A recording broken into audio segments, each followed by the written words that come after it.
आज हम करेंगे इकोलॉजी का टॉपिक जो आपका लास्ट टॉपिक है और काफ़ी टाइम से पेंडिंग भी है। इसमें लॉन्ग क्वेश्चन कैसे फ्रेम होंगे, शॉर्ट क्वेश्चंस कैसे फ्रेम होंगे, हम वो डिस्कस करेंगे। ठीक है। इसमें आपको सबसे पहले जो पॉइंट मेंशन करना होगा वो है कि इकोलॉजी से आप क्या समझते हैं, क्या इसका मीनिंग और डेफिनेशन है। तो यहाँ पे आपको पता होना चाहिए कि डार्विन नाम के एक नेचुरलिस्ट थे, एक बायोलॉजिस्ट थे, जिन्होंने कंसेप्ट दिया था इवोल्यूशन ऑफ स्पीशीज़ का, जिसमें उन्होंने कहा था कि स्पीशीज़ जो है वो एकदम से प्रकट नहीं हुई है, वो धीरे धीरे इवॉल्व करती हैं। विद टाइम उनमें चेंजेस आते हैं, विद टाइम वो इवॉल्व होती जाती हैं। ठीक है।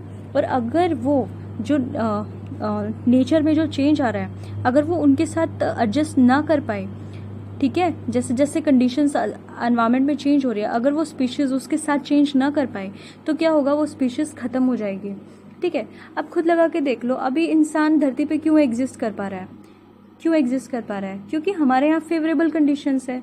ठीक है, जितना टेम्परेचर हम झेल सकते उतना है, रेन हो रही है, पानी है, हर चीज़, हर एबायोटिक फैक्टर्स हमारे फेवर में है।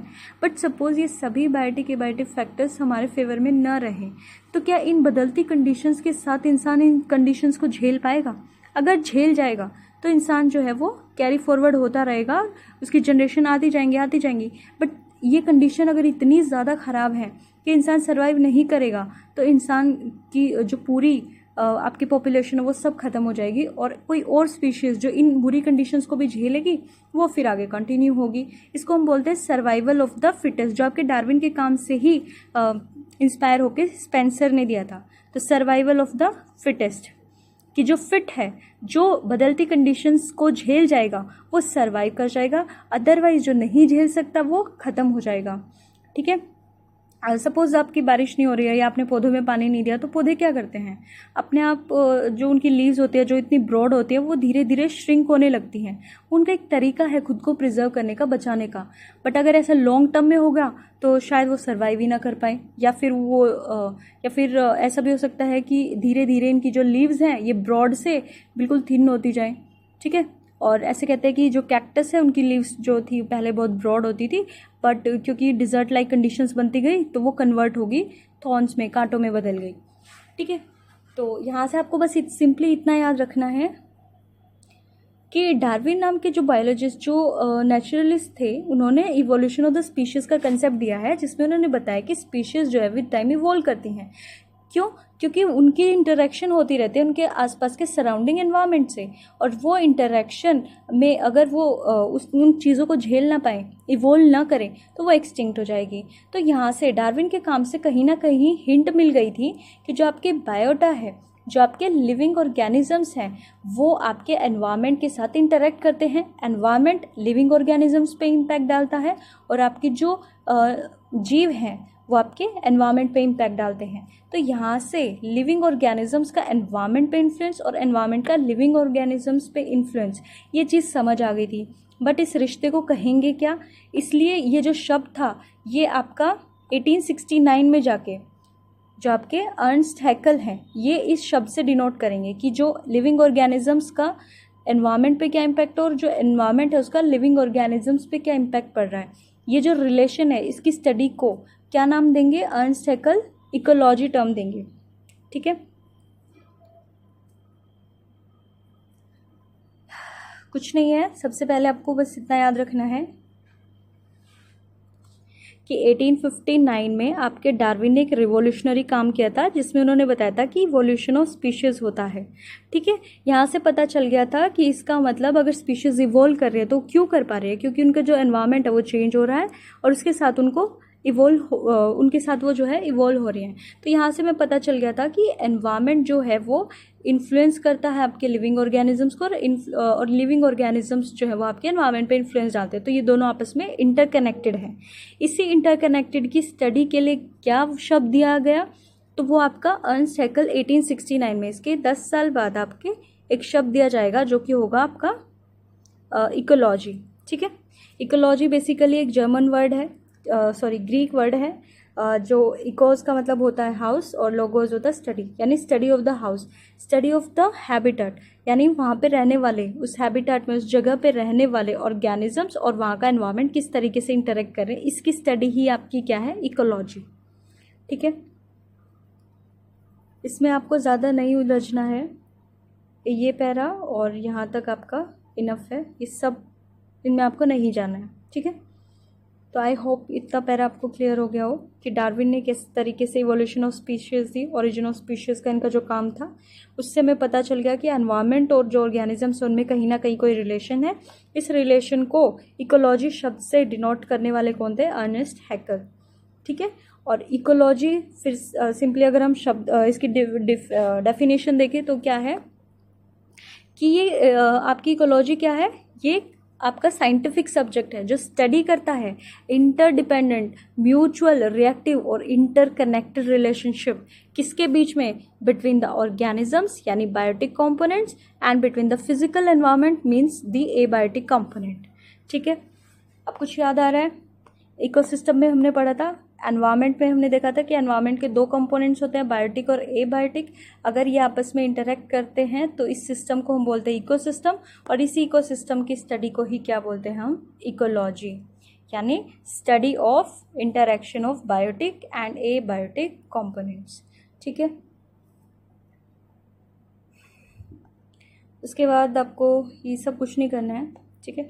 यहाँ से बस कंक्लूजन निकाल लेना है कि साइंस ऑफ जो आपकी इकोलॉजी है वो बेसिकली क्या है? स्टडी ऑफ ऑर्गेनिजम्स, और उनका रिश्ता क्या है एनवायरनमेंट, किस तरीके से ये आपस में इंटरेक्ट करते हैं, इनकी इंटरेक्शन की स्टडी है, plus evolutionary history of the organisms, और वो कोई ऑर्गेनिज्म जो है वो किस तरीके से विद टाइम इवॉल्व हुआ है, इसको पढ़ता है आपका इकोलॉजी। उसके बाद आपको ये कुछ भी नहीं देखना है, ठीक है, ये सब किसी काम का नहीं है। और यहाँ से अगर यहाँ से देखना चाहो तो यहाँ पे आपकी डेफिनेशन है कि इकोलॉजी इज द साइंस, क्या स्टडी करता है? इंटर रिलेशनशिप, इंटर कनेक्शंस, किसके? Between the biotic and abiotic components of the natural ecosystem, ठीक है, on one hand and among the other organisms on the one hand. देखो इसका basically यही है कि आपके बायोटिक कंपोनेंट्स एक तो नहीं होगा, प्लांट्स हो सकते हैं, एनिमल्स हो सकते हैं, तो वो आपस में भी इंटरेक्ट करेंगे, प्लस वो आपके एबायोटिक फैक्टर्स के साथ भी इंटरेक्ट करेंगे, ठीक है। ये इकोसिस्टम की वीडियो में आपने समझ लिया होगा, यहाँ पे सिर्फ ओवरव्यू दे रही हूँ।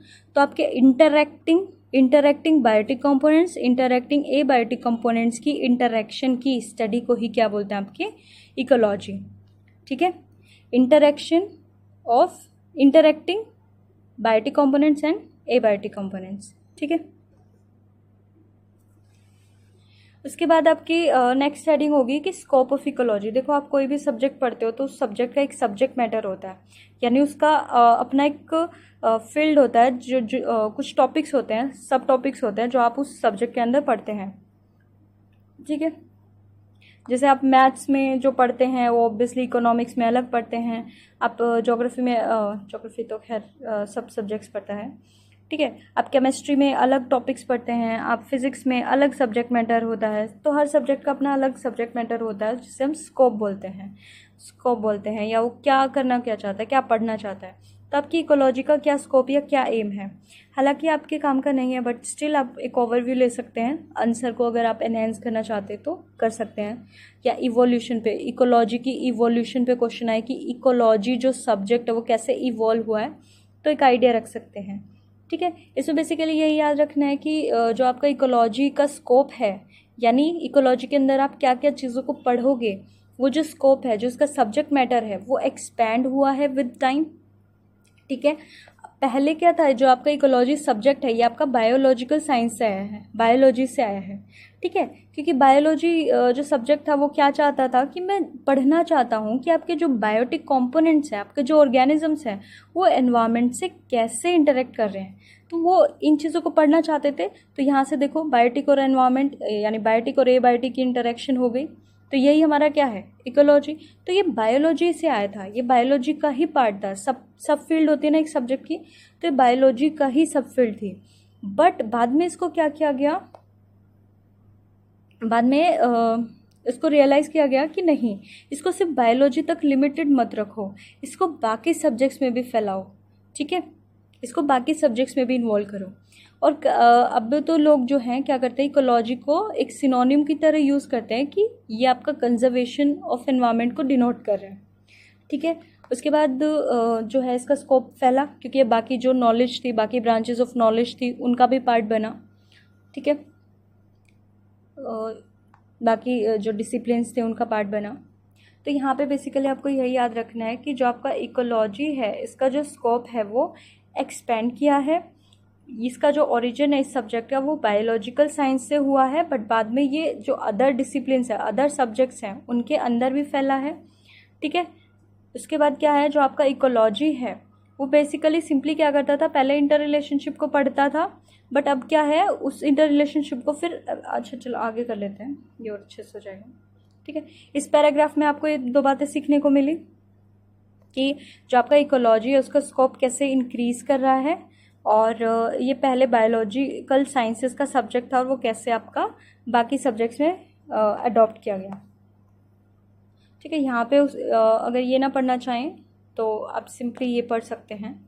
कंक्लूजन यहाँ पे दे रखा है कि जो स्कोप ऑफ इकोलॉजी है वो एक्सटेंड हुआ है from scientific study of mutual relationship of biotic and abiotic components of the whole biosphere part there of to the environment problems in terms of environmental degradation and arising out of increased human impacts on natural ecological resources. Thus, there has been a shift from the emphasis of the ecological studies in terms of man-environment relationship, at least from geographical point of view. देखो ये आप एक बार पूरा वो समझ लो। पहले क्या था, क्योंकि देखो बायोलॉजी से इसका ओरिजिन हुआ है, तो बायोलॉजी को क्या ही चाहिए, वो चाहती थी कि बस जो बायोटिक फैक्टर्स हैं और जो आपके बायोटिक फैक्टर्स हैं, जो आपका एनवायरनमेंट है उसके साथ कैसे इंटरेक्शन होना है, मुझे तो बस ये पढ़ना है। बट बाद में ह्यूमन का जो इंटरेस्ट बढ़ा, क्योंकि एनवायरनमेंट जो था वो पॉल्यूटेड हो रहा था, एनवायरनमेंट में प्रॉब्लम्स आ रही थी, तो इंसान क्या चाहेगा अब कि आप ये इंटर रिलेशनशिप तो पढ़ लो, ये इंटर रिलेशनशिप पढ़ लो, बट इसका पढ़ के करोगे क्या, आपने समझ लिया, अब इसको यूज़ भी तो करो। तो इसका फिर स्कोप कैसे इन्हेंस होगा कि इकोलॉजी सिर्फ इस इंटर रिलेशनशिप को पढ़ती नहीं है, अब इसको अप्लाई करती है। मुझे समझ आ गया कि एक पेड़, एक टाइगर, लायन और एनिमल्स आपके किस तरीके से किसी जंगल से रिलेटेड हैं, मुझे ये चीज़ समझ आ गई, पढ़ के साइंटिफिक स्टडी करके मुझे समझ आ गया कि ये कैसे रिलेटेड हैं। अब मैं इसको अप्लाई करूँगी, मुझे पता चल गया कि कोई पर्टिकुलर एनिमल अगर खतरे में है तो इसका क्या इम्पैक्ट हो सकता है, क्योंकि मुझे इनकी रिलेशनशिप समझ आ गया, मुझे इनकी इंटरेक्शन समझ आ गया है। तो अब इसका यूज़ करके मैं इसको कैसे कंजर्व कर सकती हूँ, मैं कैसे वहाँ के जो पॉल्यूशन है या अदर प्रॉब्लम्स हैं उनको कैसे सॉल्व कर सकती हूँ, अब इसमें इसकी एप्लीकेशन जो है वो शुरू हो जाएगी। ठीक है, कोई नहीं, अगर नहीं समझ आए तो एक बार फेजेस समझ लेते हैं। अब आगे इन्होंने ना बहुत अच्छे से फेजेस में बता दिया कि कैसे कैसे ये आपका इवॉल्व हुआ है सब्जेक्ट। ठीक है, तो सबसे पहले फेज़ जो है ये रखता है फर्स्ट वर्ल्ड वॉर से पहले। आपकी फर्स्ट वर्ल्ड वॉर 1914 में शुरू होगी, तो 1914 से पहले क्या था, सब्जेक्ट बन ही रहा था। तो सबसे पहला जो काम था सबका कि भैया इकोलॉजी को डिफाइन ही कर दो, है क्या ये सब्जेक्ट, पढ़ेगा क्या। तो सबने डिसाइड किया कि हाँ भाई ये सिंपली रिलेशनशिप है, रिलेशनशिप को पढ़ेगा। किसके रिलेशनशिप, आपके ऑर्गेनिजम्स यानी बायोटिक कंपोनेंट्स और एनवायरनमेंट यानी एबायोटिक कंपोनेंट्स की इंटर रिलेशनशिप को पढ़ेगा। ये फेज़ 1 था। उसके बाद क्या था, आपका फेज़ 2 आएगा। फेज़ 2 आपका इंटर वॉर पीरियड आएगा, यानी फर्स्ट वर्ल्ड वॉर से लेके सेकेंड वर्ल्ड वॉर के बीच का जो खाली टाइम था उसके बीच में होगा। इसमें क्या होगा, जो इंटर रिलेशनशिप का पढ़ता है ना आपका, ऑर्गेनिजम्स और एनवायरनमेंट के बीच की जो इंटर रिलेशनशिप को पढ़ता है इकोलॉजी, तो उसी की ही मोर रिगरस स्टडी आपकी और सीरियस और साइंटिफिक स्टडी जो है वो शुरू हो जाएगी। किसको, और साइंटिफिक वे में पढ़ो और साइंटिफिक मैथडोलॉजी से पढ़ो। ठीक है, लैब्स में लेके जाके एनालिसिस करो और अच्छे से पढ़ो। ठीक है, स्टैटिस्टिकल टेक्निक्स, पॉलन एनालिसिस, ये सब करके अच्छे से पढ़ो। ठीक है, सबसे पहले फेज़ क्या था, सबसे पहले था कि आप इकोलॉजी को डिफाइन करो कि relationship between organisms and environment की स्टडी ही क्या है, आपकी इकोलॉजी है। ठीक है, फिर इस इंटर रिलेशनशिप को पढ़ने के तरीके जो है सेकेंड फेज में आपके वो इवॉल्व होंगे, जो कि ज़्यादा साइंटिफिक मेथड्स पे बेस्ड होंगे।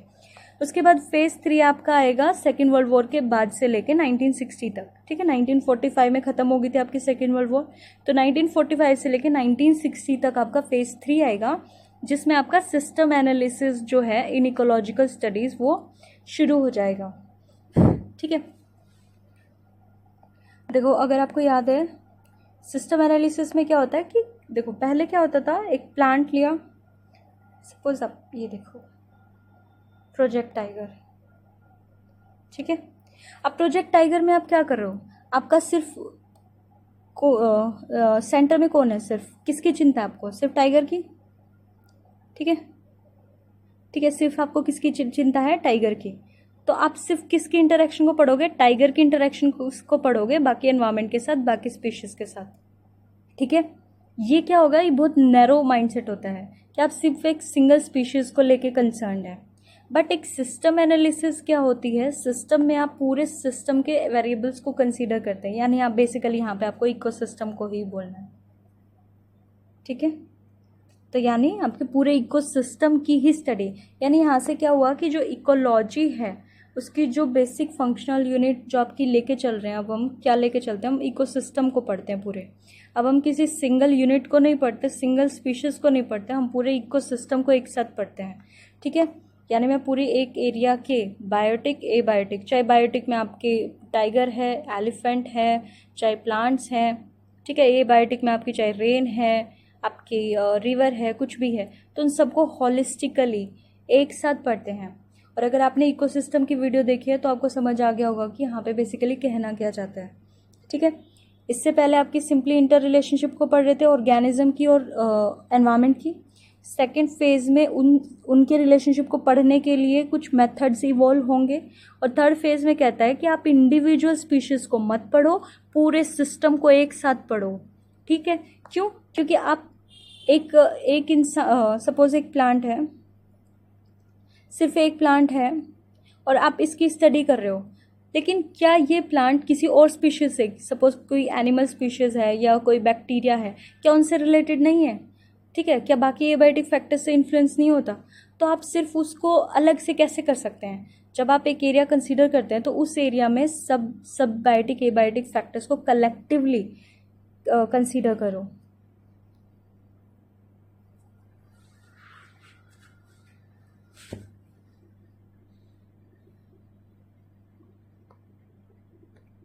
मैंने इकोसिस्टम में बहुत अच्छे से समझाया कि सिस्टम क्या होता है, इकोसिस्टम क्या होता है, तो मैं यहाँ पे दोबारा रिपीट नहीं कर रही। उसके बाद आपका आता है फेज़ 4। फेज़ 4 मॉडर्न फेज़ है। यहाँ से क्या होता है कि आप पढ़ लो, आप ठीक है इंटर रिलेशनशिप पढ़ रहे हैं, ठीक है, आप पूरे एक स्पीशीज़ की नहीं पढ़ रहे हैं, आप पूरे इकोसिस्टम की इंटर रिलेशनशिप को पढ़ रहे हैं। ठीक है, यानी सारे बायोटिक फैक्टर्स आपस में किस तरीके से कनेक्टेड, आप सब पढ़ रहे हैं। बट वो पढ़ के करोगे क्या? क्यों ना उसको यूज़ किया जाए। किस में यूज़ करा जाए कि आपको अगर सब कुछ समझ आ गया, पूरा रिलेशनशिप समझ आ गया, बायोटिक पूरा सिस्टम समझ आ गया, तो आप उससे उस नॉलेज को यूज़ कर सकते हैं। ठीक है, किस लिए? आप एनवायरनमेंट को बचाने के लिए, एनवायरनमेंट की प्रॉपर मैनेजमेंट के लिए। ठीक है, जो प्रॉब्लम्स हो रही है उनको सॉल्व करने के लिए। और इसी फेज़ को नाम दिया गया अप्लाइड इकोलॉजी, यानी जो आपकी इकोलॉजी थी, जो अंडरस्टैंडिंग थी कि बायोटिक और एबायोटिक आपस में किस तरीके से इंटरकनेक्टेड हैं, इनकी जो अंडरस्टैंडिंग थी, अब इसको आप अप्लाई करोगे रियल लाइफ में, आप इस नॉलेज को यूज़ करोगे प्रॉब्लम्स को सॉल्व करने के लिए। तो आज के टाइम पे आपका बेसिकली क्या है, इकोलॉजी जो है वो आपका एनवायरनमेंट कंजर्वेशन से रिलेटेड है। ठीक है, इसीलिए कुछ लोग इसको एनवायरनमेंट और कंजर्वेशन का सिनोनिमस मतलब पर्यायवाची की तरह यूज़ कर देते हैं, बट इट इज़ नॉट। ठीक है, ये बस इवॉल्व हुआ है विद टाइम। इनिशियली जो इसका कोर एरिया है वो यही है कि इसको इंटरेक्शन की स्टडी करनी है। आप फिर उस इंटरेक्शन को जो है अप्लाइड इकोलॉजी अगर पढ़ते हैं, तो अप्लाइड इकोलॉजी क्या है, बेसिकली इसी इंटरेक्शन की जो आपने स्टडी करी है, इसी को आप फिर यूज़ करते हैं प्रॉब्लम सॉल्यूशन में। ठीक है,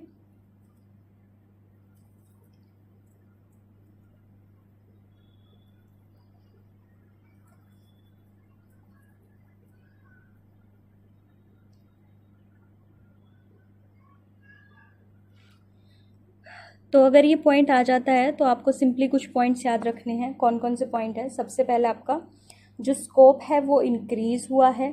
ठीक है, सेकंड पॉइंट आपका क्या बन सकता है कि जो आपकी इकोलॉजी है वो बायोलॉजी के सब्जेक्ट से आया है, बट बाद में जो है बाकी सब्जेक्ट्स में भी अडॉप्ट किया है। ठीक है, उसके बाद थर्ड है, जब ये इनिशियली आया था तो सबसे पहले क्या था, डिफाइन कर रहे थे हम इकोलॉजी क्या है। उसके बाद क्या था, जब हमें पता चला कि डेफिनेशन जो हमने रखी कि रिलेशनशिप की स्टडी करेगा ऑर्गेनिज्म एंड एनवायरनमेंट के बीच की, तो सेकंड फेज में क्या हो गया, क्या आएगा कि जो इंटर रिलेशनशिप है फिर इसको हम पढ़ने के और अच्छे अच्छे मेथड्स लेके आएंगे। ठीक है, साइंटिफिक मेथड्स वो इवॉल्व होंगे इस टाइम पे। फिर उसके बाद क्या है, यहाँ पे आते आते समझ आ गया था भैया इंडिविजुअल स्पीशीज़ को मत देखो, क्योंकि आप एक स्पीशीज़ को दूसरी स्पीशीज़ से अलग कर ही नहीं सकते। ठीक है, तो आप क्या करो, आप पूरा इकोसिस्टम को ही उठाओ, यानी आप जब कोई एरिया की स्टडी कर रहे हैं तो उसमें सारे कंपोनेंट्स को एक साथ स्टडी करो कि किस तरीके से वे आपस में इंटरकनेक्टेड हैं।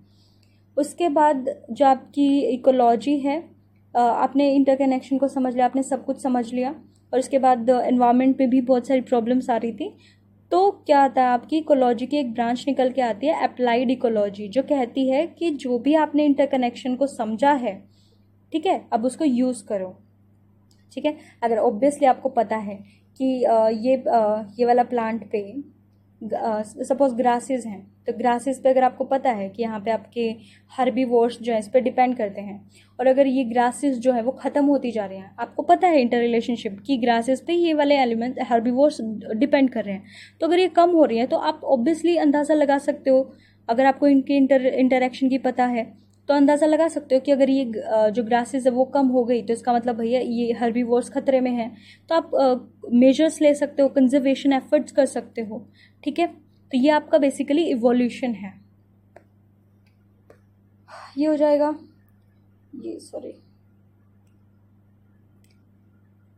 उसके बाद आपका ये बेसिकली ये कहता है कि जो मेजर थीम्स जो हम इकोलॉजिकल स्टडी जो हम इकोलॉजी के अंडर पढ़ते हैं वो यही है कि बायोटिक और एबायोटिक कंपोनेंट्स आपके इनको पढ़ते हो, फंक्शनिंग ऑफ इकोसिस्टम की इकोसिस्टम कैसे फंक्शन कर रहा है वो पढ़ते हो। ठीक है, उसके बाद देखो जब आपसे इकोसिस्टम फंक्शनिंग पे क्वेश्चन बने ना, तो इकोसिस्टम फंक्शनिंग में हम एनर्जी फ्लो के बारे में पढ़ते हैं, और जो आपकी मैटर का है उसका फ्लो के बारे में पढ़ते हैं। जो एनर्जी फ्लो है इसमें आपका ट्रॉफिक लेवल्स आ जाएंगे, ठीक है, ये मैं आगे कराऊंगी, और जो मैटर का फ्लो है उसमें आपके क्या आ जाएंगे, बायोजियोकेमिकल साइकिल, ये हम आगे करेंगे। ठीक है, तो आपका इकोलॉजी क्या क्या पढ़ता है, बायोटिक और एबायोटिक कंपोनेंट्स, ठीक है, जो एक इकोसिस्टम बनाते हैं, यानी वो आपस में इंटरेक्ट करते हैं, तो उनकी इंटरेक्शन की स्टडी, इकोसिस्टम किस तरीके से फंक्शन कर रहा है वो भी, ठीक है, किस तरीके से जो आपकी अलग अलग ट्रॉफिक लेवल्स हैं, फोटोसिंथेसिस कैसे हो रहा है, फूड चेन क्या है, फूड वेब, ये अलग अलग इकोलॉजिकल कॉन्सेप्ट्स को हम पढ़ते हैं। ठीक है, ये सब होगा आगे। इकोलॉजिकल स्टेबिलिटी का कंसेप्ट क्या है, कैसे इकोलॉजिकल स्टेबिलिटी होती है, कैसे ये इंस्टेबिलिटी आती है, ठीक है, कैसे पूरा इकोसिस्टम कोलैप्स कर जाता है, तो ये सब टॉपिक्स आप इसके अंदर पढ़ते हैं।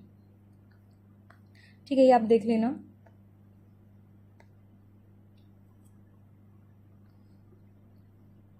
ये वही बात यहाँ पे फिर से रिपीट करिए। ठीक है, उसके बाद आपका आता है सब डिविजन्स ऑफ इकोलॉजी।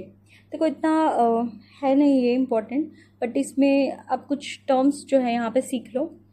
इसका कुछ हेडिंग मत बनाना आंसर लिखते वक्त, आप आंसर लिखते वक्त सबसे पहले अब तक तो ये बनाओगे कि व्हाट इज़ इकोलॉजी, उसमें आप मीनिंग डेफिनेशन करोगे। फिर आता है कि कैसे ये सब्जेक्ट इवॉल्व हुआ है, वो फेजेस आप लिख सकते हो, और डिविजन्स आपकी चॉइस है। ठीक है, इसकी बेसिकली अलग अलग तरीके से आप इस सब्जेक्ट को डिवाइड कर सकते हैं। ठीक है, तो इसमें जैसे है स्टार्टिंग में क्या होता था, जो आपकी सब डिविजन्स थी वो कैसे होती थी, क्योंकि ये बायोलॉजिकल साइंसेस है, तो बायोलॉजी में आप क्या पढ़ते हो, प्लांट्स एंड एनिमल्स, है ना। प्लांट को पढ़ने वाला क्या होता है, बॉटनी, एनिमल्स को पढ़ने वाला जूलॉजी। ठीक है, तो क्या होता था, इसको सिर्फ दो पार्ट्स में डिवाइड कर रखा था कि प्लांट की इंटरेक्शन एनवायरनमेंट से पढ़नी है तो प्लांट इकोलॉजी, और एनिमल्स की इंटरेक्शन एनवायरनमेंट के साथ पढ़नी है तो एनिमल इकोलॉजी। बट बाद में रियलाइज़ हुआ कि प्लांट्स और एनिमल्स तो इंसेपरेबल हैं, ये दोनों कंपोनेंट्स तो जो है इंसेपरेबल हैं, तो आप अलग अलग कैसे पढ़ सकते हो। ठीक है, तो इसीलिए ये जो सब डिविजन्स थी इतनी अच्छी नहीं है, इसको कैंसिल कर दिया गया। फिर आपकी सब divisions I on the basis of the ecology, sorry on the basis of habitat. तो ये कहते हैं कि आप ना सिंपली क्या है, पर्टिकुलर हैबिटाट जो है on the organisms and general characteristics of the biotic communities vary from one habitat to another. आप हैबिटाट को पढ़ो, ठीक है, और उसमें देखो कि एक हैबिटाट की जो ऑर्गेनिजम्स हैं वो दूसरे हैबिटाट के ऑर्गेनिजम्स से किस तरीके से अलग है, कैसे इस हैबिटाट के ऑर्गेनिजम्स जो है वो इंटरेक्ट करते हैं, और कैसे आपके दूसरे से अलग हैं। ठीक है, अब हैबिटाट क्या होता है, हैबिटाट बेसिकली प्लेस जहाँ पे आपके ऑर्गेनिजम्स रहते हैं। ठीक है, फॉरेस्ट में रहते हैं तो फॉरेस्ट हैबिटाट हो गया, तो फॉरेस्ट इकोलॉजी। ग्रासलैंड में किस तरीके से ऑर्गेनिजम्स एनवायरनमेंट के साथ इंटरेक्ट करते हैं, तो ग्रासलैंड इकोलॉजी। फ्रेश वाटर में आपके ऑर्गेनिजम्स किस तरीके से एनवायरनमेंट से इंटरेक्ट करते हैं, तो फ्रेश वाटर इकोलॉजी। ये हैबिटाट के बेसिस पे आपकी बन जाएगी। ठीक है, करना ना करना आपकी चॉइस है। ठीक है, इसको रहने ही देना। उसके बाद आपके आते हैं subdivisions on the basis of the levels of organisation. देखो यहाँ पे कुछ टर्म सीख लेते हैं। सबसे पहली टर्म है आपकी स्पीशीज। ठीक है, स्पीशीज क्या होती है? स्पीशीज क्या होती है? स्पीशीज बेसिकली हम बायोलॉजिकल स्पीशीज की बात कर रहे हैं। तो बायोलॉजिकल स्पीशीज जो होती हैं वो दो कंडीशंस को सेटिस्फाई करती हैं। क्या? अगर कोई भी ऑर्गेनिज्म इंटरब्रीड कर सके और उनके इंटरब्रीड करने से जो ऑफस्प्रिंग आए तो वो फर्टाइल हो। ठीक है, ये दो कंडीशंस जो होंगी, अगर ये सेटिस्फाई हो रही हैं तो वो क्या है? एक स्पीशीज़ है। ठीक है, यानी वो आपस में इंटरब्रीड कर सके और उनसे जो बेबी आए वो फर्टाइल हो। ठीक है, फॉर एग्जाम्पल एक ह्यूमन और एक डॉग। ठीक है, एक सेकेंड। सपोज एक हॉर्स है और एक डोंकी है। अब आप इनको क्या कर सकते हैं? आप इनको इंटरब्रीड करा सकते हो, करा सकते हैं। तो फर्स्ट कंडीशन सेटिस्फाई हो गई। बट इनसे जो बेबी आएगा, ठीक है, इनसे जो बेबी आएगा, क्या वो बेबी आगे फर्दर नई जनरेशन को जन्म दे सकता है? तो आंसर इज नो। ठीक है, तो इसका मतलब है कि ये हॉर्स और डोंकी सेम स्पीशीज नहीं है, क्योंकि सेम स्पीशीज कौन होती हैं? जो इन दो कंडीशंस को सेटिस्फाई करें। पहली कि वो आपस में इंटरब्रीड कर सके, सेकंड अगर वो इंटरब्रीड करते हैं और उनसे कोई बेबी आता है तो वो फर्टाइल होगा, फर्टाइल ऑफस्प्रिंग होगा, यानी वो फर्दर जो ऑफस्प्रिंग्स है वो प्रोड्यूस कर सकता है, रिप्रोड्यूस कर सकता है। ठीक है, उसके बाद आपकी आती है नेक्स्ट। ठीक है, स्पीशीज हो गया। उसके बाद आता है आपका पॉपुलेशन। पॉपुलेशन क्या होता है? Number of single species. ठीक है, देखो सपोज ये एक एरिया है और यहाँ पे 10 हॉर्स रहते हैं।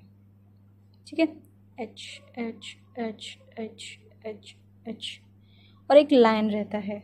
तो अगर मैं कहूँ कि मुझे हॉर्स की पॉपुलेशन बताओ, तो हॉर्स एक सिंगल स्पीशीज़ है, तो वो कितने हैं इन नंबर, वो क्या है आपका? पॉपुलेशन।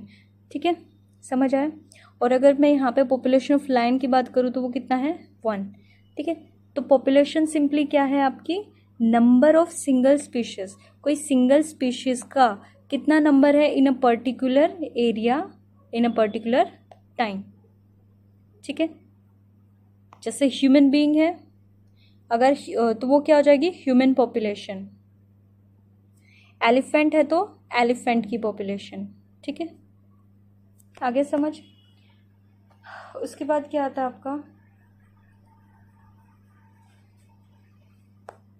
स्पीशीज हो गया। एक ही स्पीशीज के जो नंबर होगा उसको पॉपुलेशन बोलेंगे उसकी। उसके बाद आता है कम्युनिटी। कम्युनिटी क्या होता है? एक एरिया में, जब आप एक एरिया में डिफरेंट पॉपुलेशंस को इंक्लूड कर रहे हो। ठीक है, इसको ऐसे समझ लो, स्पीशीज मतलब सपोज एक्स, स्पीशीज एक्स है, इसकी पॉपुलेशन क्या हो जाएगी? इसमें एक्स एक्स एक्स एक्स बहुत सारे।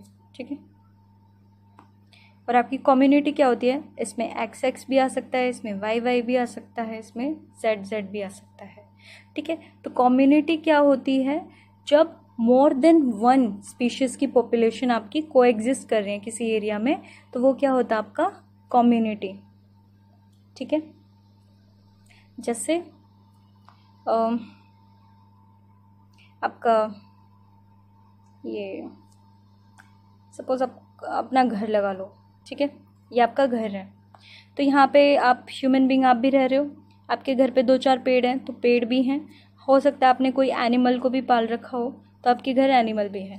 तो बेसिकली क्या है, एक तरीके से कम्युनिटी तो है कि आप ह्यूमन बींग्स भी हैं, प्लांट्स भी हैं, ठीक है। ये आपका एरिया है, सपोज ये सेक्टर 14 है, व्हाटएवर, ठीक है, कोई भी एरिया है तो वहाँ पे क्या है, ह्यूमन बींग भी है, प्लांट्स भी हैं, एनिमल्स भी हैं, ठीक है। तो ये सभी बायोटिक स्पीशीज़ आपके किस तरीके से इंटरेक्ट कर रही हैं आपस में, ठीक है।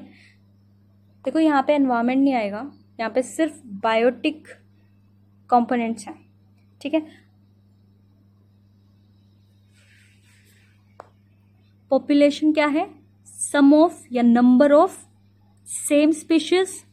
कम्युनिटी क्या है, डिफरेंट स्पीशीज, ठीक है, together at a particular time. उसके बाद आपका आता है इकोसिस्टम। तो इकोसिस्टम में क्या होता है, सिर्फ कम्युनिटी तो नहीं होती, सिर्फ कम्युनिटी में बेसिकली बायोटिक कंपोनेंट्स होते हैं, सिर्फ कम्युनिटी तो नहीं होती, प्लस एबायोटिक कंपोनेंट्स को भी हम कंसीडर करते हैं, ठीक है। तो इस कंप्लीट इंटरेक्शन को इकोसिस्टम बोलते हैं। तो ये कुछ लेवल्स होते हैं आपके, ठीक है। और उसके बाद आपकी आती है पूरा बायोस्फीयर, ठीक है, यानी वो पूरा गोला जहाँ तक आपकी लाइफ पॉसिबल है, ठीक है।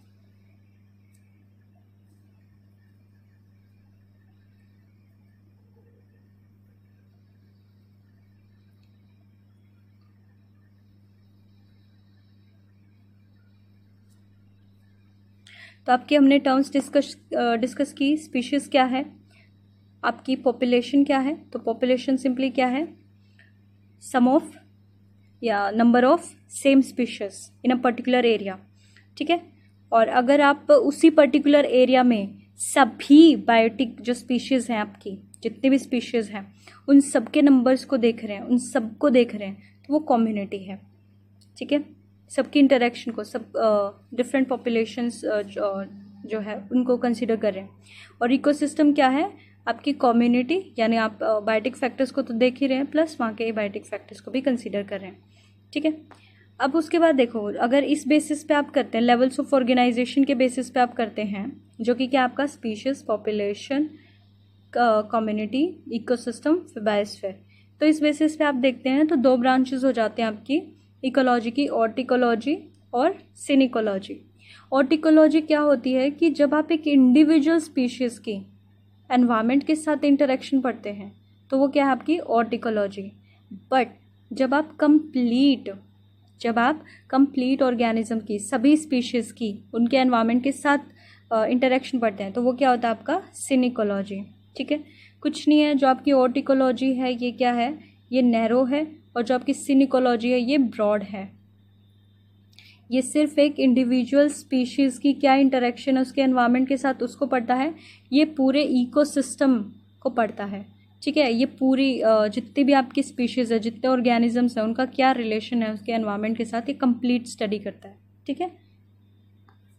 तो उस बेसिस पे बेसिकली इन्होंने सिनिकोलॉजी को डिवाइड कर रखा है कि अगर वो पॉपुलेशन को पढ़ रहा है, या पॉपुलेशन का क्या इंटरेक्शन है एनवायरनमेंट के साथ, तो पॉपुलेशन इकोलॉजी। पूरी कम्युनिटी को एक साथ पढ़ रहा है तो कम्युनिटी का पॉपुलेशन, कम्युनिटी को एक साथ पढ़ रहा है, कम्युनिटी का क्या इंटरेक्शन है विद एबायोटिक, तो कम्युनिटी इकोलॉजी, ठीक है। बायोम को पढ़ रहा है तो बायोम इकोलॉजी, इकोसिस्टम को पढ़ रहा है तो इकोसिस्टम इकोलॉजी। बट बेसिकली हम जब सिनिकोलॉजी की बात करते हैं तो सिस्टम इज़ बेटर, ठीक है, क्योंकि इसमें आप सब कुछ कवर कर लेते हो, पूरे सिस्टम को कंसीडर कर रहे हो। तो जो आपकी इकोसिस्टम इकोलॉजी है वो आपकी यूजुअली यूज़ होती है एनवायरमेंटल ज्योग्राफी में, ठीक है। कुछ नहीं है, सिंपल इतना याद रख लेना, आपके लेवल्स ऑफ ऑर्गेनाइजेशन होते हैं, ठीक है। आप एक इंडिविजुअल लेवल पे, एक इंडिविजुअल स्पीशीज़ के लेवल पे भी पढ़ सकते हैं, पूरे पॉपुलेशन के लेवल पे भी पढ़ सकते हैं, ठीक है। यानी आप एक सिंगल स्पीशीज़ की, सिर्फ एक पेड़ को भी पढ़ सकते हैं कि एक पेड़ की उसके एनवायरनमेंट के साथ इंटरेक्शन क्या है। अब उसी जगह के 100 पेड़ की भी उनके एनवायरनमेंट के साथ इंटरेक्शन क्या है, आपकी वहाँ के पेड़ की, वहाँ के एनिमल्स की, बाकी बायोटिक कंपोनेंट्स की क्या इंटरेक्शन है वो भी पढ़ सकते हैं। तो ये अलग अलग लेवल्स हैं। तो अगर आप सिंपली इस इंडिविजुअल स्पीशीज़ के एनवायरनमेंट के साथ पढ़ रहे हो तो वो नैरो कंसेप्ट जो है वो आपका ऑर्टिकोलॉजी है। बट आप अगर पूरे इकोसिस्टम को कंसीडर कर रहे हैं, यानी सभी ऑर्गेनिजम्स की इंटरेक्शन विद द एनवायरनमेंट, तो आपका सीन इकोलॉजी है। ठीक है, बस इनको अगर लिखना चाहो तो ब्रॉड लिख लेना। ठीक है, इतना ज़्यादा इनमें डीप में मत जाना। उसके बाद आते हैं आपके ecological concepts and principles. Ecological concepts and principles में क्या आ जाएंगे आपके? सबसे पहला है कंसेप्ट आपके कि इकोलॉजी जो हमारे सब्जेक्ट है उसमें इकोसिस्टम को हम फंक्शनल यूनिट कंसिडर करके चलते हैं। जो हमारी बेसिक यूनिट ऑफ स्टडी है वो क्या है? आपकी इकोसिस्टम है। ठीक है, जैसे अगर आपको ह्यूमन बॉडी को पढ़ना है तो हम एक बेसिक यूनिट क्या लेके चलते हैं? सेल। इसी तरीके से जब आप इकोलॉजी, जब आप इंटरेक्शन पढ़ना चाहते हैं लिविंग और नॉन लिविंग की, तो उसमें जो आपकी बेसिक यूनिट है उसमें आप किसी इंडिविजुअल लिविंग बीइंग को नहीं लेते, आप पूरे सिस्टम को ही कंसिडर करते हो। ठीक है, तो इकोसिस्टम आपकी जो है फंक्शनल यूनिट है ऑफ द इकोलॉजिकल स्टडी। ठीक है, और इकोसिस्टम क्या है ये आप उस वीडियो में से ये सब वही रिपीटेड है। उसके बाद आता है कि अगर आपका लार्जेस्ट स्केल पे आप देखें तो आपका जो पूरा बायोस्फीयर है वो आपका एक इकोसिस्टम की तरह काम कर सकता है। तो इकोसिस्टम आपका बहुत छोटा भी हो सकता है, बहुत बड़ा भी हो सकता है, तो पूरा बायोस्फीयर भी आपका इकोसिस्टम हो सकता है। ठीक है, इकोसिस्टम याद है ना क्या है ना? तो पूरा बायोस्फीयर इकोसिस्टम की तरह काम कब करेगा? जब उसके सारे बायोटिक एबायोटिक फैक्टर्स जो हैं वो आपस में इंटरेक्ट कर रहे हैं। ठीक है, उसके बाद क्या आता है आपका? Sustained life on the earth is characteristic of the ecosystem. ठीक है, बेसिकली आपका जो इकोसिस्टम है वो क्या कोशिश करता है कि जो लाइफ है वो सस्टेन रहे। ठीक है, बैलेंस में रहे, इक्विलिब्रियम में रहे।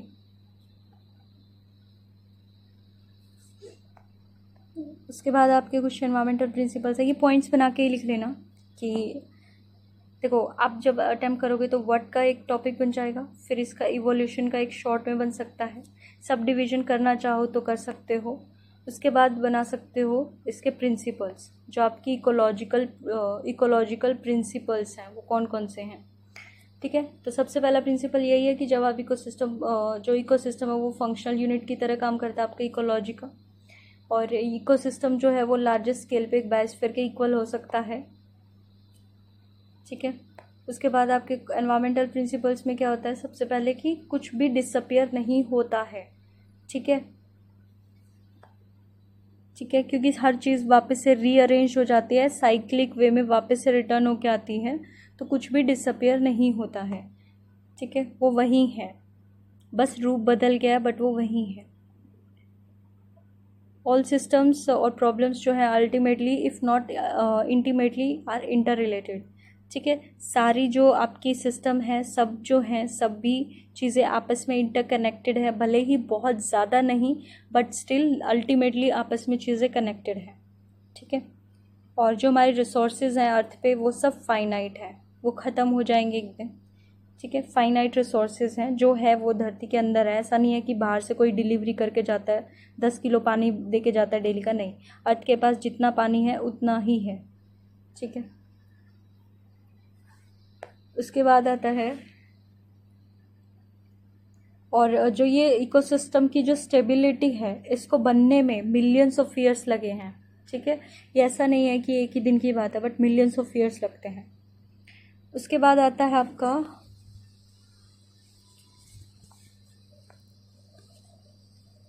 देखो एक यूनिफॉर्मिटेरियनिज्म का कंसेप्ट आता है। ये सिंपली ये कहता है कि जो आपकी इकोसिस्टम है ना, इसके अंदर क्या होता है, आपकी अलग अलग प्रोसेसेस होती हैं। ठीक है, जैसे सपोज वाटर है, आपकी वेव्स हैं, ठीक है, या आपकी ग्लेशियर है।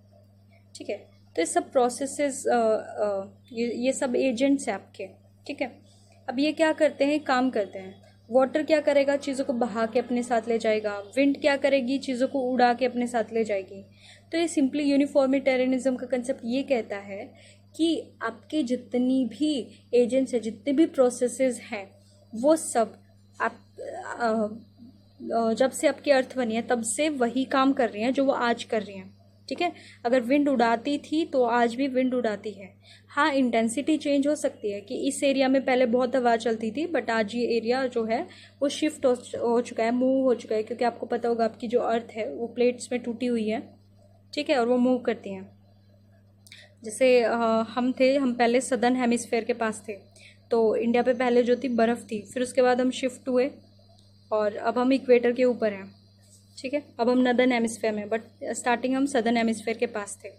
ठीक है, तो आज भी हमें जो है ग्लेशियर्स के एविडेंसेस मिलते हैं हमारे, ठीक है, उड़ीसा के जो कॉलसीम्स है वहाँ से।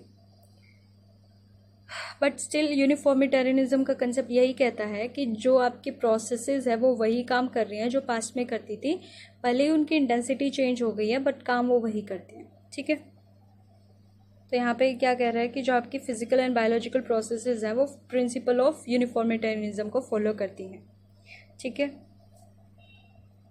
ज़्यादा डिटेल में मत जाना, बस इतना लिख लो।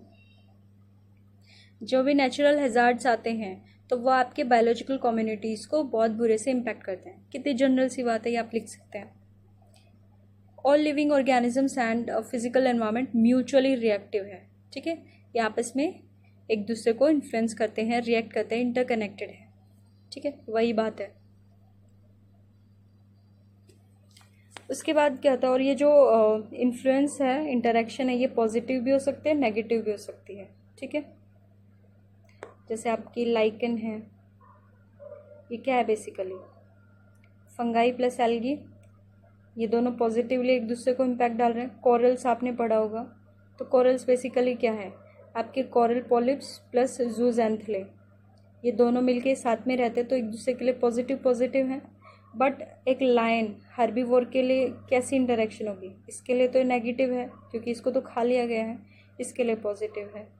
ठीक है, तो इंटरेक्शन आपकी पॉजिटिव भी हो सकती है, नेगेटिव भी हो सकती है। उसके बाद आपका क्या आता है,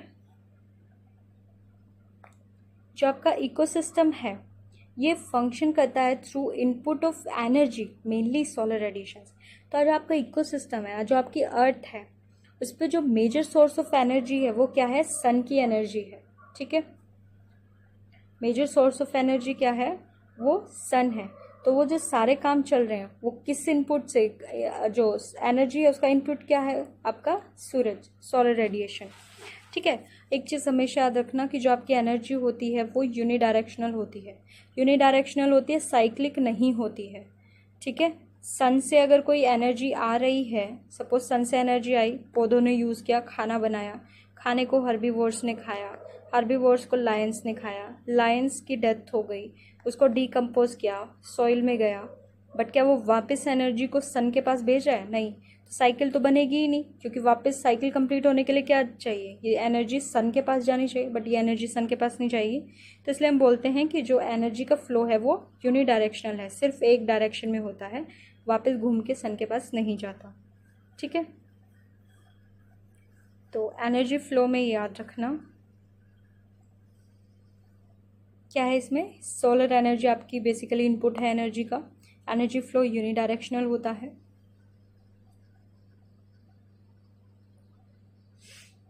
अब देखो कुछ लॉज ऑफ थर्मोडायनेमिक्स आपके। ठीक है, इसमें क्या है, करना चाहो तो कर सकते हो। एक तो आपने शायद सुना ही हो कि जो आपकी एनर्जी है वो can neither be created nor be destroyed, but उसका फॉर्म चेंज हो जाता है। ठीक है, एक फॉर्म से वो दूसरी फॉर्म में कन्वर्ट हो जाती है, बट उसको जो है क्रिएट या डिस्ट्रॉय नहीं किया जा सकता। ठीक है, काइनेटिक एनर्जी को पोटेंशियल एनर्जी में कन्वर्ट कर दो, ठीक है, सोलर एनर्जी को इलेक्ट्रिक एनर्जी में कन्वर्ट कर दो, तो उसका फॉर्म चेंज हो जाता है, बट यू कांट क्रिएट और डिस्ट्रॉय इट। उसके बाद नेक्स्ट कहता है कि जितनी आपकी एनर्जी डिसिपेट होती है, जितनी खर्च होती है, इतना मतलब आपने इतना काम किया है। ठीक है, ये रहने दो, बस आपको ये वाला पोर्शन करना है।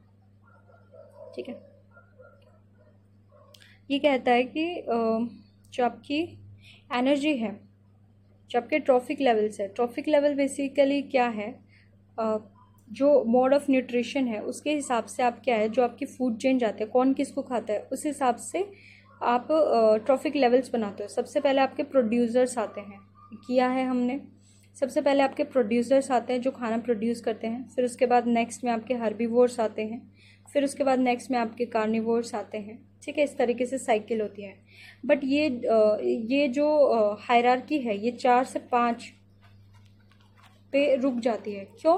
क्योंकि लिंडमैन कहते हैं कि जो एनर्जी का लॉस है एक ट्रॉफिक लेवल से दूसरे ट्रॉफिक लेवल में, एनर्जी का लॉस जो है वो आपका होता है, जिसकी वजह से सिर्फ 10% एनर्जी जो है वो कैरी फॉरवर्ड हो पाती है नेक्स्ट ट्रॉफिक लेवल में। ठीक है, सपोज सूरज ने अपनी 100% रोशनी दी, प्लांट ने उसमें से सिर्फ 1000 यूनिट रख ली, तो हर्बीवोर्स के पास कितनी पहुंचेगी? 100 यूनिट्स। ठीक है, इसका 10% है ना। उसके बाद इसके पास कितनी पहुंचेगी? 10%। उसके बाद इसके पास कितनी पहुंचेगी? 1%, फिर 0.1%। ठीक है, तो इस तरीके से होता है। या फिर इसको हम नेक्स्ट में एक बार डिस्कस कर लेंगे, ये वाला दोबारा करेंगे हम, एनर्जी का फ्लो जो है ट्रॉफिक लेवल्स के टर्म्स में। ठीक है,